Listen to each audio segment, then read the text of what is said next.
Palawan. Doon kami binaba sa Palawan eh. Yung C-130. Habulin nga yung hostage ni Sabaya. Abu Sabaya na Dos Palmas. Diba? Dos Palmas yan eh. Yan yun. Tapos di pagdating namin sa Palawan, chopper. Ito yung poker ang tawag nila, yung nomad ang tawag nila, yung pang pituan lang na tao. Yan ang sinakyan namin papuntang Hulo. Hulo de Tawi-Tawi ang tawag nila. Ito. Cagayan de Tawi-Tawi pala. Cagayan de Tawi-Tawi. From Palawan, tapos nomad kami. Tig pito-pito yun, by team. Na isa kay dalawa, dalawa naman yun. Drop kami ng Tawi-Tawi. Kasi ang info, doon na pagawi yung kalaban. Yun nga, yung nag-hostage si Abu Sabaya. Yun, di pag sa Tawi-Tawi, search.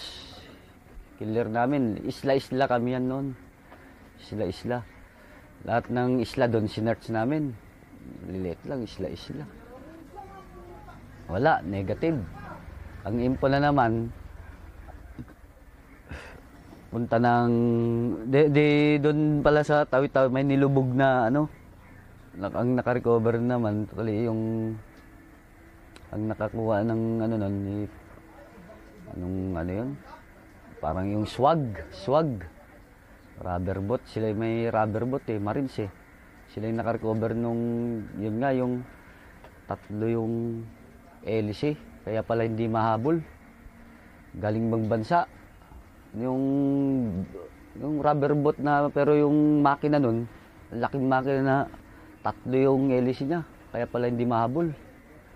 Hindi pala mabilis pala yun na rubber boat. Yun ang gamit ni Sabaya.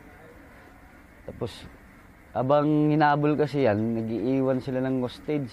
Nababalitaan lang namin. Hindi nila kaya siguro. Hanggang siyang naiwan, ilan na lang, ganon. Pero ibang tropa yung nakaka-recover. Tapos from, negative yung sa amin, from Tawi-Tawi to balik sa Zamboanga. Ito na yun Ang info nandun na sa Zamboanga, Lamitan, sa Basilan na. Yun ang info na, yun. Ang sinakyan namin na naman yung PCF, ang tawag ng yung sa Navy na biniyay namin, wala kaming tulog. Hapon kami umalis, tinira kami ng unos, grabe yung alon, hilo-hilo kami. Pagdamag kami basang-basa. Hapon kami umalis, tapos sa gitna ng yung papuntang Zamboanga kami. Yun ang naman na ngayon ko lang na naman naranasan yung grabing sabagay na mo sa eco-eco, pero iba yung ngampasin ka ng alat na tubig na nandun ka halos tumalsik ka sa PCF Yung ginawa namin, tali namin yung baywang namin, utility rope. Baka batilapon kami sa naiya man kami pumasok doon sa makina, yung mga piloto. Sa dami namin. Yun. Hanggang sa pagdating namin sa Zamboanga, yun na. Pagdating namin ganyan, yung may kasalubong kami, mga estudyante ng Ranger. Anong class ng Ranger yun? Madaling araw Pag ganyan ng sa class ng Ranger, pagdating nila doon, bakbak na sila. Wala, kaalis lang mga yun sabi namin. Pagdating pa lang doon pala, na-enkwentro na. Doon pala yung grupo ni Sabaya. Yun yung pati yung kasama yung mga hostage. Doon sa Lamitan.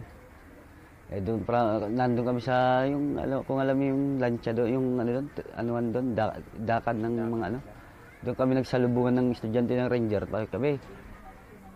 Plano sa amin kasi pahinga muna kasi wala nang tulog From Tawi-Tawi to biyahe ng lancha to Zamboanga Di pa kami nakapahinga, sabi ni reinforce na, sabi, reinforce, sakay ulit. Sakay na naman ulit kami ng lancha. papunta doon, reinforcean yung Ranger. 20 SRC, sakay ulit, balik. Kalalapag ko pa lang yung jungle pack ko. Pagkakabit ng, yung magpatuyo ng, mga medyas, wala. Suot ulit. Boom, balik. Balik sa lansya. Ang sinakyan namin, hindi na yung lansya ng Navy, yung yung pascrap. Inarkila yung pascrap na. Para mabilis. Kasi mabagal din yung, mas mabilis yung PCF. Yung pascrap ay mabilis. Yun. Pag ganyan, yun na. Pag salubong pa lang, may mga tangke na nawalplat na. Yung pa lang, mga tinamaan na ng RPG ng kalaban. May mga kiya na yung taga mga palar. May mga kiya na opisyal na. Salubong namin sa Pantalan. Sa Lamitan. Move. CTF kami yun basta move yung buong CTF, batalyon. Yun nga, Porso. Yun na puntahan namin yung napapabakbak na tropa. Yun yung kwento na na ewan ko kung totoo yun. Na walang baril yung ibang estudyante. Kung nabalitaan yun. Hindi naman siguro kako. Yun yung tropa namin na yung ng Ranger, yung yung regular class. Test mission nila. Yun. Basta yung na yon, Porso kami, inkwentro yan. Tapos, ang tinusok namin, bandang dito sa may harap ng eskwelahan yun Basta eskwelahan. Gilid-gilid kami sa likod ng bahay kasi kasalukuy ang enkwentro. Sa likod kami. Para ito yung harap. Dito kami dumadaan para maka-reinforce. Para alamin kung saan yung kalaban. Yun sa eskwelahan kami, doon kami pinakipa. Yun na, nag-link up kami ng estudyante na. Halo-halo na kami doon. Tapos yung Marines pala, nandito na rin. Dito sa parte dito. Kaya dito yung kami pumasok. Kaya dito yung Army. At saka estudyante ng Ranger, pati CTF. Yun, hapon. Maghapon kami nag-uupakan doon. Observe. Kita mo, totally, wala ang makikalaw. Yung lang, Bob. Pang, gaganon lang. Pasundan mo lang. Parang yan yung nag-aanuhan ba? Obserbahan kung saan galing putok, doon mo rin patamaan. Yan, yung sa bintana kami pumesto Bintana na jealousy. Yung sa loob ng bahay na ng civilian doon na kami pumesto doon. Abang doon, nakakordon. Yun pala yun, yung nakordon na kasi naikutan na ng Marines, IB, ganyan. Tapos kami, CTF. Nung gabing yun, nung maghapon na yon, inabot ng gabi, may nag-command nga, yun nga. May nag-command na backtrack muna. At briefing, yun ang sabi sa amin. Backtrack kami, pull out. Iwanan na yung paano to? May murmuring ng tropa rin Bakit ganun andito yung kalaban, ba't tayo magbe-briefing pa? Siyempre, ganun ang murmuring Yun ang doon. Walang magawa, yun ang command ng yung anong senior na official na yun. Hindi naman, siguro yung brigade commander, pero hindi ko man nakita siya doon. Ganun, lahat ng team leader, kadilim. Dito, flashlight. Sa isang bahay. Nandun kami sa isang bahay, dami namin. Ganito ang plano. Ganito. Dito kayo ang CTF. Dito banda, doon sa harap. Kayo yung papasok.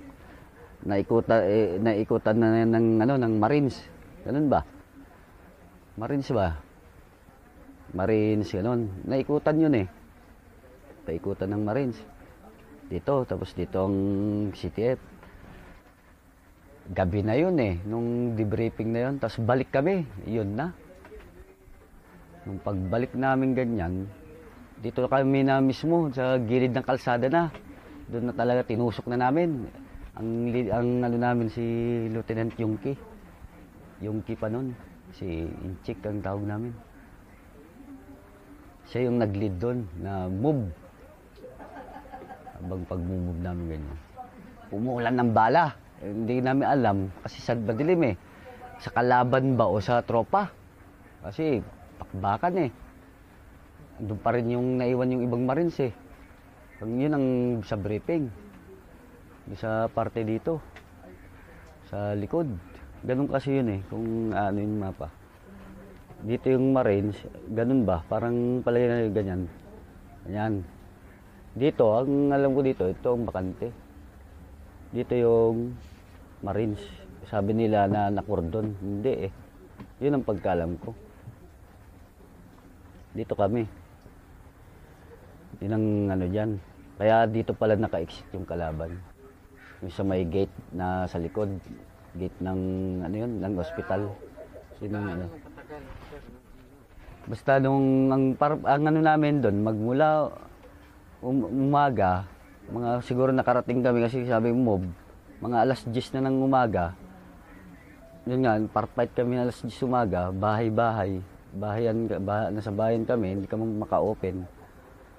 Ka lang. Hanggang inabot kaming gabi yan, sabi nga, ikordon eh. Nakordon na, nung ano sabi, nakordon na. Pag sinabing kordon, naikutan na. Hindi na makalabas yung kalaban. Ngayon, basta may command na briefing, mga siguro alas 7. Ang briefing, inabot ng, nag-move kami alas 9. Halos 2 oras nag-briefing. Ganun yan. Alas 9, parang ganun, move. Ang tagal kung briefing lang, nag-link up pa eh. Hintayin mo pa yung ibang tropa na para mag-briefing eh. Kaya inabot ng dalos 2 oras. Yun. Nung pagdatapos ng briefing, move. Parang ganun ba? Move. Leading team, yan, 20 SRC. Na naman, Lieutenant Yungki na naman. CTF, kami yung pinauna ni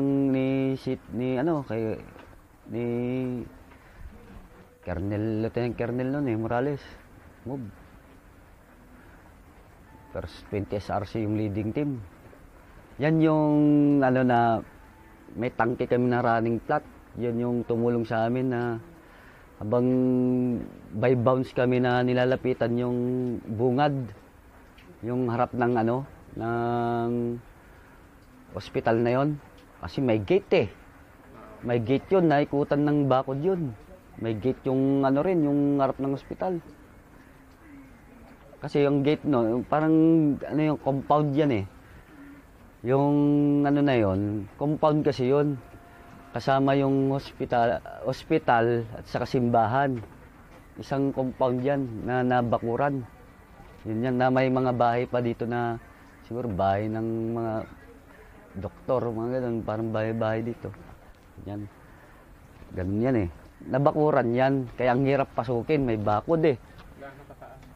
Yan. Bakod dyan. Pader yan, tapos may wire ba? Ganun. May wire.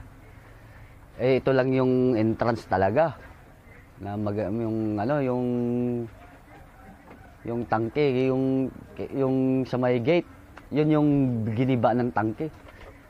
Binangga, maliban pa doon, may harang na na sinira ng Abu Sayyaf. Yung patrol car ng pulis, may nakaharang doon. Sa gate na yon, di sarad, nakalak, di ba? Nakabalagbag doon yung ng pulis. Yung sasakyan ng pulis na sira na, wala nang mga gulong. Pagka ganyan, gabi. Pag command ni ganyan, naka-skirmisher kami, 20 SRC. Skirmisher ganyan. Hindi mo na makita yung madilim, walang kailaw-ilaw eh. Amuyan na lang. By bounce, Team 1, gano'n na Team 1 ako eh. Team 2, si Sergeant, yung isang katim ko. Tapos tatlong team lang yung 20 SRC nun. 21 lang kayo, pang 22 si sir. Yung nag-lead na sa amin, si yung official, si Lutay Yungke. Tapos pag gabi yung ganyan, hintayin natin na matanggal yung yung tangke yung nasa likod kami ng tangke. Nung sa side na rin yung tangke, running flat yun. Talaga binangga niya, giniba niya yung pinilit niya kahit inuulan ng bala. Sige. Giniba niya yung nakaharang, talsik yun, yung nakabalagbag na mobile car ng pulis. Hanggang sa nung nabutas niya na yun, atras na yung tangke, tagpuman si Lieutenant, yung 20 SRC, boom! Sabi niya, yun na. Yan. Pagkapasok namin ganyan, yan na, kita mo yung kalaban, kadilim. Makita mo yung na lang ng kalaban, yung putok, sa hospital, may gano'n. Yun na, sabi ko. Kasi daming putok, siyempre, Marines, ganyan, umuulan eh. Hindi umano yung putok. Hindi mo na alam kung saan galing putok. Sa 20 SRC, kami talaga yung pumasok ng madilim doon. 20 SRC ang unang nakapasok doon. Doon sa hospital na yun. Pagka ko doon, may gumaganon na kasi yung bars ng blast of pressure, maano mo dun sa hospital eh. Ito na, sabi ko. Doon ko rin pasundan. Ang kinakabahan ko, siyempre blast of pressure yan, may blast of pressure ka rin. Baka ganun din gawin sa'yo. Kaya gabing may pader na ganyan eh. Taniman yata ng ng ganyan ng baba. Doon ako nakakover. Nakaganyan. Napakiramdam mo, may gumaganon, umaapoy. Andito yung katim ko na isa. Bade, tingnan mo yung yung obserbahan mo karamihan sa amin nun sa 20 SRC, mga bata. Mga hindi pa graduate ng Ranger kasi ino-organize. Sabi ko. Kaya sa akin yung mga bata noon. Sabi ko, ang obserba, huwag ka putok ng putok ka. Yang sa likod, sabihan mo, kasi baka ako tamaan, sabi ko. May mga ganun na mangyari pag wag lang, basta dyan lang muna, sabi ko. Si Sergeant Palma, yung platoon sergeant namin yun, isa nandun siya. Obserban. Pumuputok, sabi ko. Naisip ko, may granada ako eh. Sabi sa dibdib, dalawa. Agisang ko granada to. Sabi ko, lapit. Sergeant Palma. Diyan ka lang muna, sabi ko sa, yung dito, yung katabi ko. Tsaka muna, obserbahan mo lang. Mas huwag kang puputok kasi baka, obserbahan mo muna. Sabi ko, papunta kami sa harap sabi ko, huwag kang puputok yan. Yun si Sir Palma. Tatlong sergeant namin eh. Senior yun eh. Sabi ko, Jed, tulog. Pasukin natin, gapangin natin yung nguso. Sabi ko, ay pumuputok dun. Sa harap. Sabi ko, kadilim nga. Ito na. Gapang kami, gapang. Hindi, baya-baya. Ihagis ko tong granada, sabi ko. Kumuha kami ng, dun sa, basta taniman niya, natataniman ng yun eh, ng halaman, yung parang ganyan na simento. Tapos lupa, halaman ba? May ganyan yan eh. Basta dun kami nag-cover ni Sir Palma. Pagkalapit ganyan. Ihagis ko to, Sir Ned. Sabi ko, sige. Unang ngagis ko ganyan. Naku, sumablay. Yung tumama ang ganyan. Prang! Ganon. May salamin pala yun. Nag-bounce yung granada. Sabi ko, Master, granada, bumalik.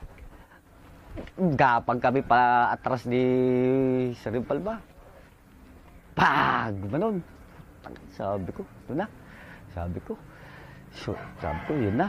Sabi ko, buti na lang, sabi ko. May salamin pala yun. Yun ang di ko na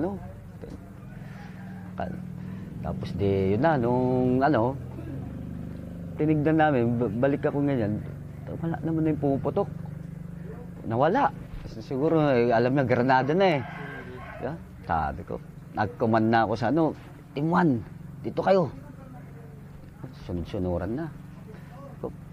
bago natin pasukin, yung parang cross quarter battle ba, upakan mo na, huwag kayong tatayo ha. So, pag command ko, 1, 2, buga. Lahat ng bintana. Kasi nadikitan namin eh. Huwag na kayong basta naka-cover lang. Nadikitan namin. Inano namin yon, bintana, mga bintana. Bag. Ganun namin, mga bintana.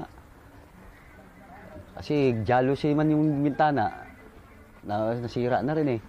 Binagbagan namin. Tapos sabi, di maya-maya, naghanap si Sir eh. Madilim eh. Si Sir Yunti. 20 SRG. Sir, dito kami, sir. Dito muna kayo, dito muna. Atras muna dyan.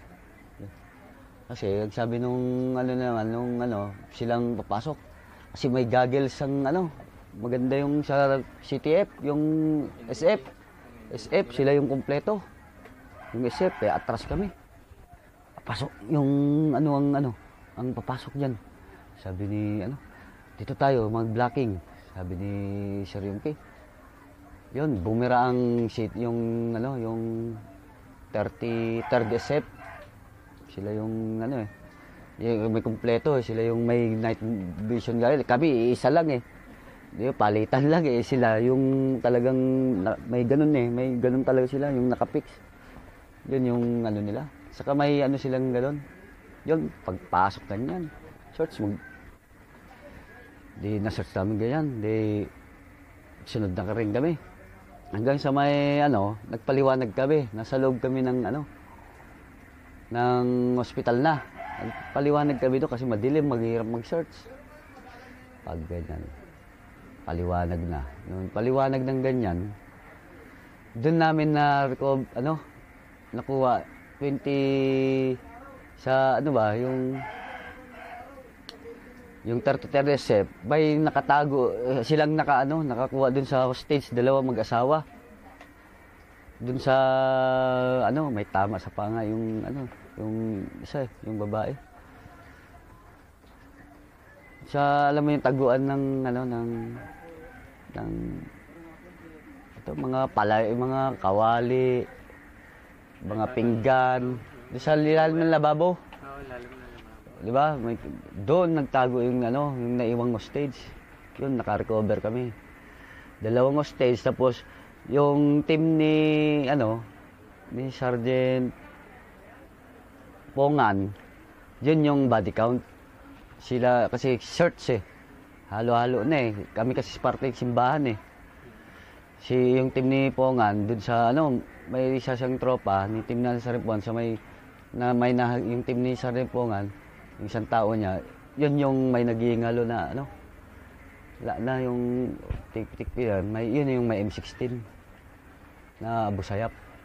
Yun sa may CR, doon naka siya CR. Yung nagihingalo, yun ang nakakuha na ng M16. Yung kalaban. Yun ang kaya naka-recover kami, dalawang hostage, isang M16. Yun nga, yung body count. Nagingalo, hanggang namatay na lang din yung body count. Yung nagingalo, na busayap. Yun yung umaga na, madaling araw yun. Hindi nakuha namin, tapos nung shorts nga eh, umaga na eh. Yun na, yung gate dun sa likod, yun yung bukas. Yun yung possible na mixit yung mga kalab, yung main group. Yun yung sa lamitan. Kaya ang unang nakapasok doon, yun yung may kwento 20 SRC talagang nakapasok doon. Sa loob doon yung talagang 20 SRC at saka yung CTF. Siya yung parang killer namin ba. Yan. Walang